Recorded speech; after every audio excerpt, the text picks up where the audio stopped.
good morning, good morning. Hello, hello. How are you ladies doing? What's up, what's up?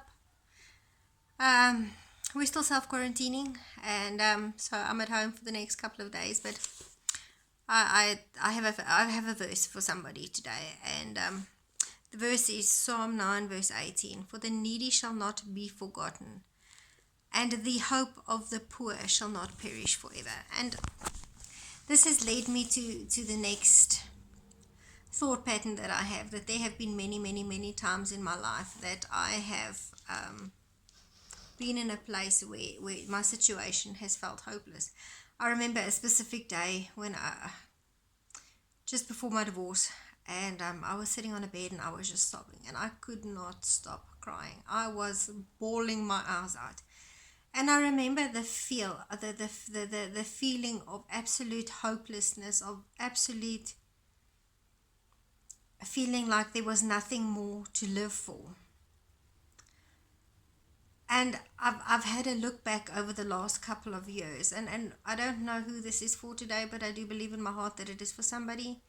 There are times in your life where you may feel hopeless, where the circumstances around you may be hopeless. But I want to tell you today that those times of hopelessness were a time of training and preparation, and those times where I was sitting wondering what I was living for, and going through the emotions of feeling like my whole world was falling apart. Those are the times that have sculpted and formed me to be who I am today. Without having to have gone through those hard and difficult and terrible things, I would not be who I am today. And I went and I looked up the meaning of hope, and the meaning of hope is an expectation of something. And I think in those times, for me, I had lost focus, to be honest. There were times in my life that God wasn't my beginning and my end, and I was hopeless because I didn't have an expectation of my God to come through for me. And yet, even though I went through the lowest days of my life, even though I went through times that I didn't want to live, even though I went through things that I would not have chosen to go through, God took those times and He shaped them into something beautiful.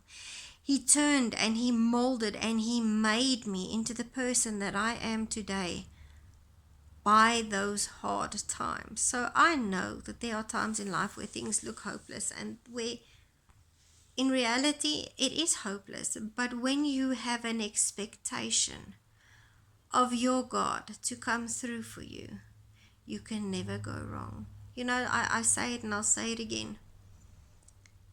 If I look at the circumstances around me and the storm and the chaos going on around me, I'm not going to make it. But if I train and I fix my eyes on Jesus, the author and the finisher of my faith, it doesn't matter what is going on around me, because my roots, I am deeply rooted in the lover of my soul, Jesus Christ. I am deeply rooted in Him. And when the winds blow, though I may lose a couple of leaves, though I might look a little worse for wear, though I might not have everything that I am dying to have or have expected, though things might not go the way I have planned them, I will still be standing. So I want to encourage whoever this is for today, that you keep your eyes on Jesus, that you don't allow the circumstances and the chaos around you to determine how you feel about that. I cannot depend on my emotions when I am in a state like that, because my emotions will drag me down. The only thing that I have going for me at times like that in my life is to be deeply rooted in Jesus. Now, I don't know, people might say a lot of different things and have different versions about this, but I know deep down in my heart that if I hadn't been through those hard times, that I would not be who I am today.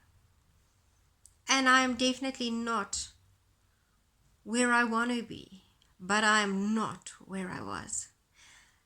And I don't know if you guys have watched the movie Finding Nemo, or Finding Nemo, and that little fish that always just keeps swimming, just keeps swimming, just keeps swimming. I encourage you today to just keep moving. If you keep moving, you build up a momentum. But if you stop moving, you lose your momentum, you lose any ground that you have covered. So I'm encouraging you today, though the storms may be raging and though there might be chaos around you, that today you will fix your eyes on Jesus and that you will quiet. When I'm going through a really hard time, I tend to lose my peace. That's fairly easy for me to lose, apparently. I need to work on that. But when I lose my peace, I lose absolute control of any situation that I had any control of. Because then I have lost the one thing that will keep me going. So, have an expectation, hope, and be at peace. And if you don't have peace, I challenge you to pray in tongues until you get the peace that passes all understanding. Ladies, I don't know who this is for. I pray that it is for somebody and that you are blessed. Just keep moving, ladies. Keep moving. I love you. Bye-bye.